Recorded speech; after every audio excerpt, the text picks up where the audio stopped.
देखो इस वीडियो, पिछली वीडियो में मैंने आपको सारणिक के बारे में बताया था। अब हम सारणिक के उपसारणिक और सखंड और सखंडज पढ़ेंगे। सारणिक के उपसारणिक, सखंड और सखंडज। तो पहला टॉपिक हम क्या पढ़ रहे हैं आज? सारणिक के उपसारणिक। सारणिक के उपसारणिक, लघु सारणिक।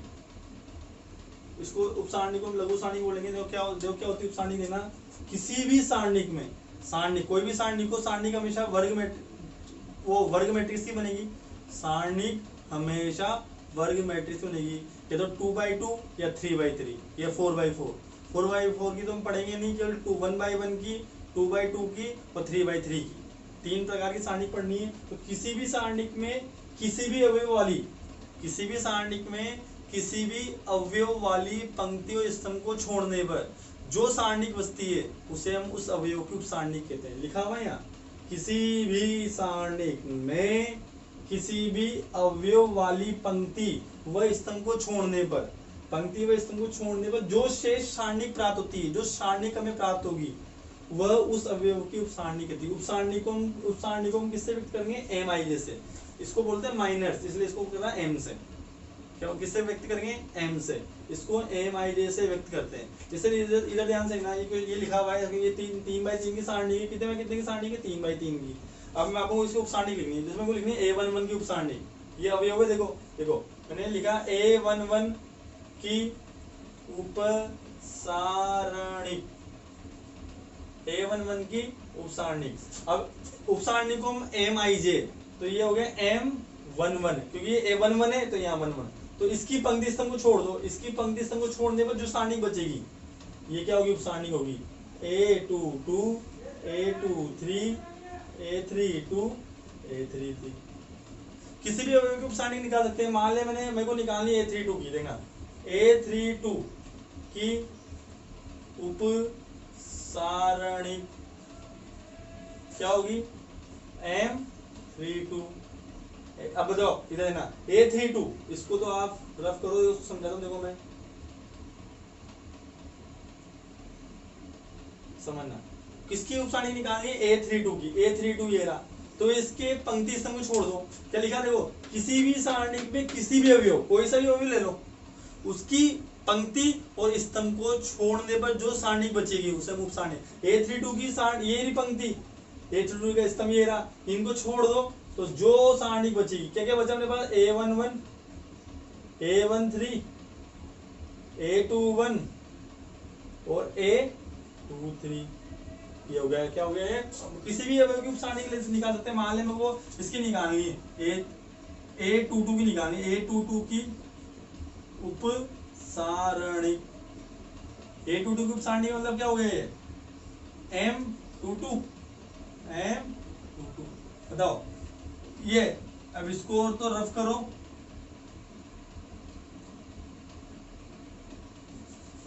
ये A32 है। किसकी उपसारणी निकाल रहे हैं? A22 की। तो इस वाले अवयव की स्तंभ और पंक्ति को छोड़ दो, ये इसको छुपा लो, पंक्ति स्तंभ छोड़ दो। क्या बचा? A11, A13, A31 और A33। ये उपसारणी। तो उपसारणी का हम ऐसे निकाल लेंगे। हमने क्वेश्चन आएगा भी 4.1 उपसारणी निकालो, तो हमें उपसारणी ऐसे निकालनी है। फिर एक बार रिपीट कर रहा हूं, किसी भी सारणिक में, किसी भी सारणिक में किसी भी अवयव वाली पंक्ति और स्तंभ को छोड़ दो। किसी भी अवयव वाली पंक्ति और स्तंभ को, कोई भी अवयव लिया उसकी पंक्ति स्तंभ को छोड़ेंगे तो जो सारणिक बचेगी, जो अवयव बचेंगे उस सारणिक में लिखेंगे, उसे हम बोलेंगे उपसारणिक। उपसारणिक को हम किससे व्यक्त करेंगे? एम आई जे से। उपसारणिक को किससे व्यक्त करेंगे? हम एम आई जे से। अब हम पढ़ेंगे सारणिक के सहखंड। क्या पढ़ेंगे हम? सारणिक के सहखंड। नेटो भी देना, सारणिक के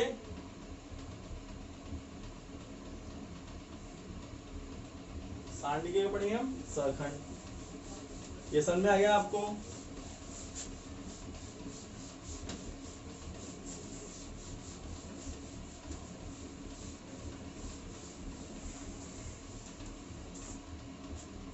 देखो क्या बोलते? कोफैक्टर हो क्या? सारणी के सहखंड को बोलते हैं कोफैक्टर। क्या बोलते हैं? Cofactor of determinants.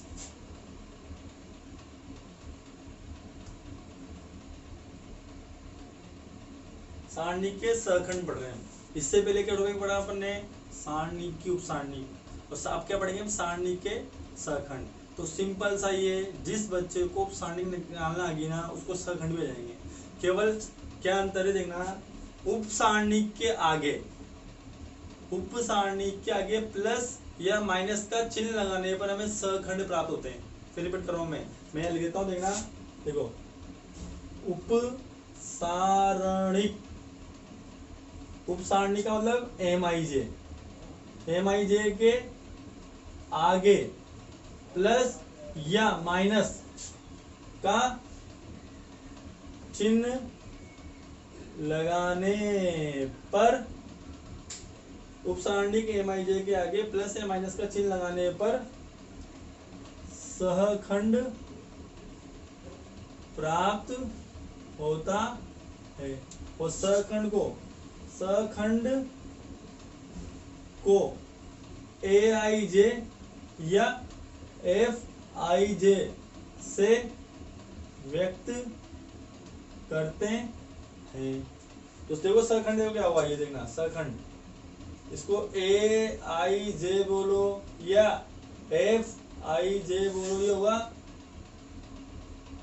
-1 की पावर I प्लस J, और ये आएगा MIJ, ये सहखंड है।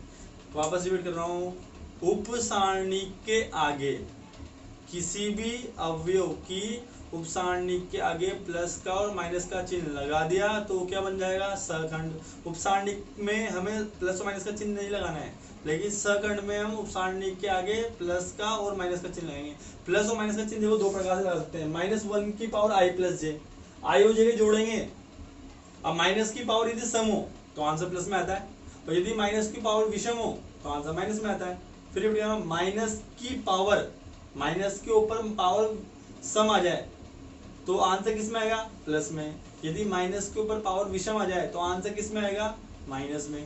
तो या फिर I और J को जोड़ दो, सिंपल सा, अभी इससे पहले बताया था सम विषम, जैसे मैंने सारणी को प्रसारण करना सिखाया था ना, यदि I प्लस J का योग सम आए तो आंसर प्लस में आएगा, और I प्लस J का मान योग, I प्लस J का मान माइनस में आए तो आंसर माइनस में आएगा। तो प्लस और माइनस का चिन्ह देखना कैसे लिखेंगे, अपन तो सिंपल से एक तरीके से याद कराएंगे। जैसे ये A11, ये 1 है, एक और एक कितना हुआ 2, तो हम क्या लगाएंगे, प्लस लगाएंगे। जैसे मैंने लिखा A23, 2 3 क्या हो गया 5 क्या विषम है, तो आगे क्या लगाएंगे, माइनस लगाएंगे। जैसे मैंने लिखा 3 और 1 कितना हो गया 4, 3 1 कितना हो गया 4, तो ये क्या हो गया, सम हो गया, तो आंसर हम क्या लगाएंगे, प्लस में लगाएंगे। यदि योग सम में आए तो प्लस में लगाएंगे, और यदि योग विषम में आए तो माइनस में लगाएंगे। क्या लगाएंगे, माइनस में। इसको एक बार समझ लो आप, मैं चलो इसको एग्जाम्पल समझाता हूँ एक बार। देखो, मान लिया मैंने कुछ सारणी लिखी 3×3 की, ये लिखा A11, A12, A13, A21, A22, A23, A31, A32, A33, ये को सारणी की, ये क्या है, सारणी के। अब हमको सहखंड निकालना है, क्या निकालना है, सहखंड। तो ये इधर समझना, यहाँ से मेरे को निकालना है, इसे ऐसे निकालना है, A32 का सहखंड, तो ये हो गया A5J, लिख दो इसको। अब देखो 3 2 कितना हुआ, A5J का मतलब ये 3 2 लिखिए, 3 और 2 कितना हुआ 5, 3 और 2 5 क्या है, विषम है, तो यहाँ माइनस आएगा। अब इसकी पंक्ति स्तंभ को छोड़ो आप, 3 2 वाली को स्तंभ पंक्ति को छोड़ दो, तो क्या बचा, A11, A13, A21 और A23, आगे समझ में। तो ये क्या हो गया, सहखंड हो गया। पहले अपन ने प्लस माइनस नहीं लगाया था, जब प्लस माइनस नहीं लगाया तो क्या बना था, उपसारणिक, लेकिन आगे क्या लग गया, माइनस, तो ये बन गया, क्या बन गया, सहखंड बन गया। एक अब वही और देख लो, जैसे मैंने लिखा A13 का सहखंड, A13 का सहखंड, यानी कि ये हो गया F13। अब 1 और 3 इनका योग करो, 4, 1 और 3 कितना हो गया 4, 4 तो सम है तो प्लस में आएगा, तो ये तो प्लस में, हम प्लस का चिन्ह आएंगे नहीं। अब 1 3 वाली पंक्ति स्तंभ को छोड़ दो, 1 3, ये 1 3 वाला तो स्तंभ और ये पंक्ति छोड़, तो ये बचा इधर वाला, तो क्या बचा, A21, A22, A31, A33, ये सखंड हो गया है। तो सारणी के उपसारणिक पढ़ लिए और सारणी के सखंड पढ़ लिए। इससे क्वेश्चन होंगे 4.1 के, समझ लो इसको एक बार।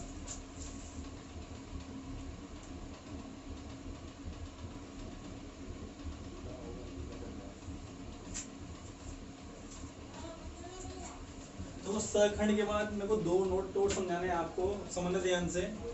उपसारणिक समझ लिया, सखंड समझ लिया, है ना। किसी भी सारणिक का मान, किसी भी सारणी का मान निकालना है। आपको क्वेश्चन आएगा ऐसे कि दूसरी पंक्ति के सभी अवयवों के उपसारणिक ज्ञात करो।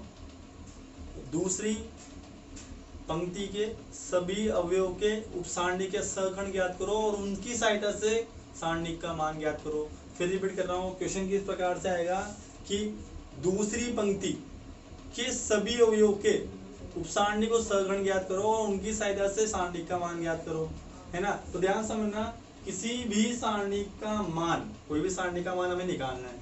किसी भी सारणिक का मान उसके किसी भी पंक्ति या स्तंभ, कोई भी एक पंक्ति लो, कोई भी एक स्तंभ लो, कोई भी एक पंक्ति लो या कोई भी एक स्तंभ लो, किसी भी पंक्ति या किसी भी स्तंभ के सभी अवयवों के संगत सखंडों के गुणनफल के योग के बराबर होता है। मान लिया अपन ने, मान ले से पहली पंक्ति ली A11, A12, A13, A11, A12, A13। अब उनके सखंडों से उनको गुणा कर दूं तो सारणिक का मान प्राप्त होगा। फिर रिपीट कर रहा हूं मैं, जैसे समझना, किसी भी सारणिक का मान उसके किसी भी पंक्ति किसी भी स्तंभ के सभी अवयवों के संगत, कोई भी पंक्ति ली उसके सभी अवयव ले ले, कोई भी स्तंभ लिया उसके सभी अवयव ले ले, उनके संगत सखंडों के गुणनफल, उनके सखंडों के गुणनफल से गुणा करेंगे और सबको जोड़ेंगे तो सारणिक का मान प्राप्त होगा। ये समझना है यहाँ से। ये क्या है A11, ये क्या है, इधर देखना, ये A11 तो यहाँ F11 है। ये तो अवयव है, ये क्या है अवयव, और ये क्या है सखंड। देखो अवयव और ये क्या है सखंडों, अवयव और सखंडों के गुणनफल, समझना। अवयव ये क्या है अवयव और ये क्या है सखंड, ये तो अवयव है सखंड है, इनके गुणनफल अवयव और सखंड, अवयव और सखंड के गुणनफल, अवयव और सखंड के गुणनफल के योग, इन सबका क्या कर दिया अपन ने, योग कर दिया। क्या समझना ध्यान से, किसी भी सारणिक का मान उसके किसी भी पंक्ति या स्तंभ के सभी अवयव के संगत, कोई भी अवयव लेंगे किसी पंक्ति के, कोई सारे अवयव लेंगे या किसी भी स्तंभ के सभी अवयव लेंगे, उनके संगत सखंड से गुणा करके जोड़ेंगे तो क्या आएगा, सखंड सारणिक का मान प्राप्त होगा। फिर रिपीट कर रहा हूं, बहुत इंपोर्टेंट पॉइंट है। किसी भी सारणिक का मान, कोई भी सारणिक का मान किसी भी पंक्ति या किसी भी स्तंभ के सभी अवयव के संगत सखंडों के गुणनफल के योग के बराबर होता है। देखो ये कौन सी है, A21 या 21, ये देखो ये तो अवयव है, ये सखंड है, ये अवयव है सखंड, तो अवयव सखंड के गुणनफल, अवयव सखंड के गुणनफल, अवयव सखंड के अवयव के संगत सखंडों के गुणनफल के योग के बराबर होता है। समझ में आ गया। जैसे मैंने मान लिया स्तंभ लिया, स्तंभ के अवयव ले लिया, मान लिया मैंने स्तंभ ले लिया, सारणी का मान निकालना है। जैसे मैंने ले लिया, अपन ने यहाँ ले लिया A11 स्तंभ देख रहे हैं, फिर A21, फिर A31, ये स्तंभ है ना, स्तंभ ऐसे लिखते हैं ना, देखो A1, A11, A12, A13, A31, sorry A21, A22, A23, A31, A32, A33, है ना, ये सारणी के। अब स्तंभ के अनुसार से मैंने पहले स्तंभ के अनुसार से लिखा हूं, पहला देखो पहले स्तंभ में तो क्या आ रहा है 11, 21, 31, 11, 21 और 31। अभी इसके संगत में सखंड लूं, इसका सखंड क्या हुआ, सखंड क्या हुआ 11, इसका सखंड क्या हुआ 21, इसका सखंड क्या हुआ 31, और इन सबको जोड़ देंगे तो किसका मान प्राप्त होगा, सारणिक का मान प्राप्त होगा। किसका मान प्राप्त होगा, सारणिक का मान प्राप्त होगा। मतलब किसी भी पंक्ति या किसी भी स्तंभ, किसी भी पंक्ति या किसी भी स्तंभ के सभी अवयव के संगत सखंडों के गुणनफल के योग के बराबर होता है किसका मान, सारणिक का मान। और यदि जो अवयव लिया और उसकी दूसरी पंक्ति का अपने सखंड लिया और ऐसा करा तो सारणिक का मान क्या होगा, 0 आएगा। देखो क्या लिखा मैंने, किसी भी सारणिक में किसी एक पंक्ति या एक स्तंभ के अवयवों को अन्य पंक्ति या अन्य स्तंभ के सखंडों के गुणनफल का योग कितना होगा? शून्य होगा। क्या होगा? योग शून्य होगा। इसको समझना ध्यान से। देखो यहाँ 1 देखो, ये 1 1 है और ये 2 1 है। ये तो देखो, ये तो पहली पंक्ति के देखो 1 1 1 2 1 3, ये तो पहली पंक्ति के अवयव है। 2 1 2 2 2 3, पहली पंक्ति के तो अवयव ले और दूसरी पंक्ति के लिए सखंड ले लिए, उनको गुणा करके जोड़ दे, सारणी का मान क्या होगा? 0 आएगा। तो 2 पॉइंट बहुत इंपॉर्टेंट पॉइंट है, समझना ध्यान से। जिस पंक्ति के अवयव ले या जिस स्तंभ के अवयव ले, जिस पंक्ति के अवयव ले या जिस स्तंभ के अवयव ले और उन्हीं के संगत अपने सखंड लिया, उनको गुणा करा और जोड़ दिया तो सारणी का मान प्राप्त होगा। यदि मैंने मान ली मैंने पहली पंक्ति के तो अवयव ले लिए और तीसरी पंक्ति के मैंने सखंड ले लिए तो गुणा करके जोड़ दिया तो सारणी का मान 0 आएगा कंफर्म है। मतलब पहली पंक्ति के अवयव लिए और पहली पंक्ति के बनने के लिए सखंड लिए और गुणा करा और जोड़ दिया तो सारणी का मान आएगा। पहली पंक्ति के लिए अपने अवयव लिए और जो दूसरी पंक्ति के स्तंभ के दूसरी पंक्ति के अपने सखंड ले लिए, गुणा कर दिया, जोड़ दिया तो सारणी का मान 0 आएगा। मतलब जिस पंक्ति के या जिस स्तंभ के अवयव लेंगे और उसी पंक्ति के या उसी स्तंभ के अपने सखंड लिए, गुणा करा, जोड़ा तो सारणी का मान आएगा। लेकिन दूसरी पंक्ति के मान ले तीसरी स्तंभ के तो बने के ले लिया अवयव और दूसरे स्तंभ के ले लिया सखंड और गुणा करके जोड़े तो सारणी का मान क्या 0 आएगा। दो बहुत इंपॉर्टेंट पॉइंट है, इसमें आप व्हाट्सएप में आपको भेज दूंगा एक इसका, जब समझ लेना, ठीक है। फिर भी समझ में नहीं आया फिर बोल देना, रिपीट कर दूंगा।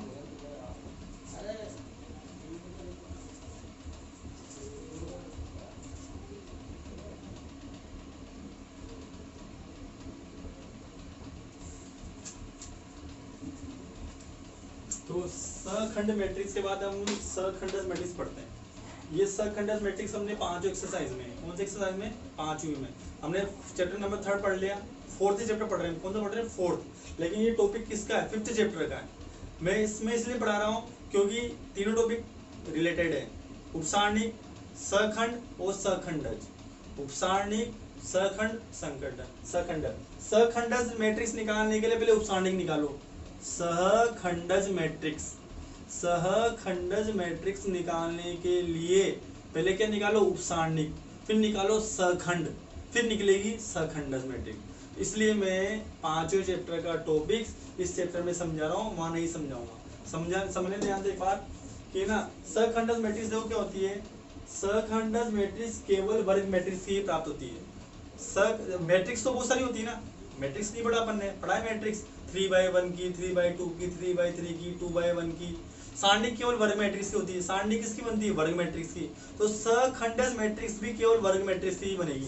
क्या लिखा है? सखंडज मैट्रिक्स केवल वर्ग मैट्रिक्स की ही प्राप्त होती है। सखंडज मैट्रिक्स केवल वर्ग मैट्रिक्स की ही प्राप्त होती है। फिर रिपीट कर रहा हूं, सखंडज मैट्रिक्स केवल वर्ग मैट्रिक्स की ही प्राप्त होती है ना। कि अब वर्ग देखो, सखंड मैट्रिक्स कैसे प्राप्त होती है? किसी भी वर्ग मैट्रिक्स के संगत सारणिक के आपको मैट्रिक्स देगा, क्या देगा? मैट्रिक्स। वो बोलेगा सखंडज मैट्रिक्स याद करो, हमें वर्ग मैट्रिक्स देगा, हमें वर्ग मैट्रिक्स देगा क्वेश्चन, और हमसे बोलेगा इसकी सखंडज मैट्रिक्स में एडजॉइंट मैट्रिक्स याद करो। तो पहले तो उस मैट्रिक्स के संगत सारणिक लिखेंगे। क्या लिखेंगे? सारणिक। तो क्या लिखा है? किसी भी वर्ग मैट्रिक्स ए के संगत सारणिक, मैट्रिक्स को किसके रूप में लिखेंगे? बोले सारणिक के रूप में। फिर उसके प्रत्येक अवयव का सखंड निकालेंगे। सारणिक के प्रत्येक अवयव के सखंडों, प्रत्येक अवयव के निकालेंगे सखंड, और उससे जो भी मैट्रिक्स बनेगी उसका क्या निकालेंगे? परिवर्त निकालेंगे। उसे हम क्या बोलेंगे? सखंडज मैट्रिक्स कहते हैं। रिपीट कर रहा हूं, किसी भी वर्ग मैट्रिक्स ए के संगत सारणिक के प्रत्येक अवयव, सारणिक के प्रत्येक अवयव के सखंड से बनने वाली मैट्रिक्स, जो भी सखंड आएंगे उसको मैट्रिक्स में लिखेंगे, फिर उसका परिवर्तन निकालेंगे, तो जो आएगा उसे हम क्या बोलेंगे? एडजॉइंट है। मतलब सखंड, एडजॉइंट क्या होता है? Fij का ट्रांसपोज। Fij जानते हैं सखंड हो जाता है। अभी जब देखा ध्यान से हमने क्या पढ़ा? देखो उप सारणिक पढ़ा, सहखंड पढ़ा, अब क्या पढ़ रहे हैं? सहखंडज, सखंडज मैट्रिक्स।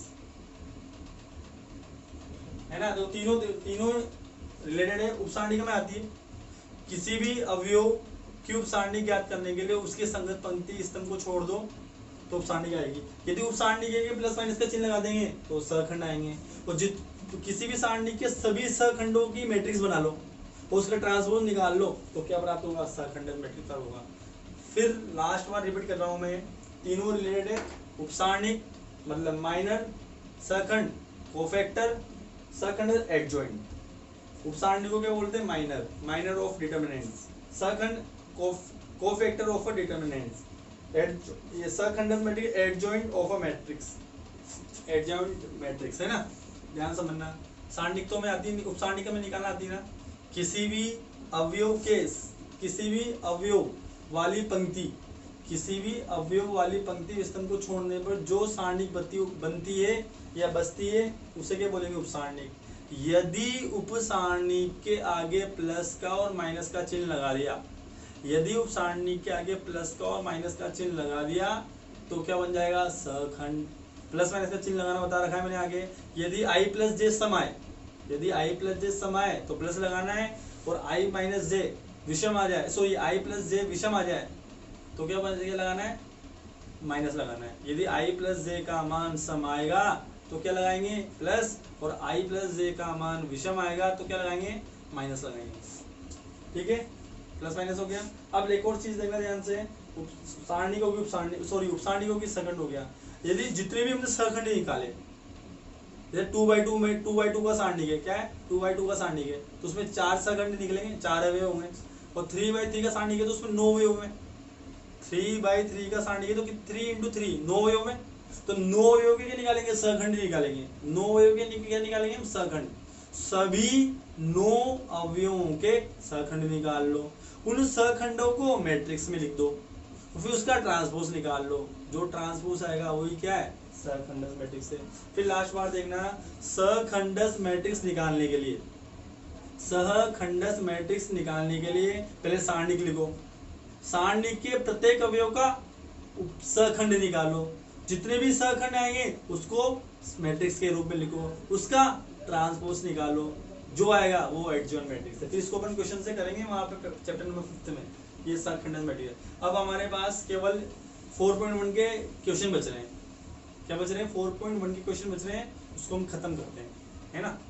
अगली वीडियो में 4.1 नहीं पढ़ाऊंगा, इस वीडियो में इतना ही। आप इसको पढ़ना है थ्योरी वीडियो, ये वीडियो 1, वीडियो 2 थी, इससे पहले वीडियो 1 थी। वीडियो 1 में मैंने आपको सारणिक के बारे में बताया, 1 कोटि की सारणिक, 2 कोटि की सारणिक, 3 कोटि की सारणिक, है ना। अब इस वाली वीडियो में क्या पढ़ा हमने, सारणिक, उपसारणिक, सहखंड और सहखंडस मैट्रिक्स। अब अगली वीडियो से हम 4.1 के क्वेश्चन करेंगे, उसके बाद हम सारणिक के गुणधर्म पढ़ेंगे। ठीक है, थैंक यू।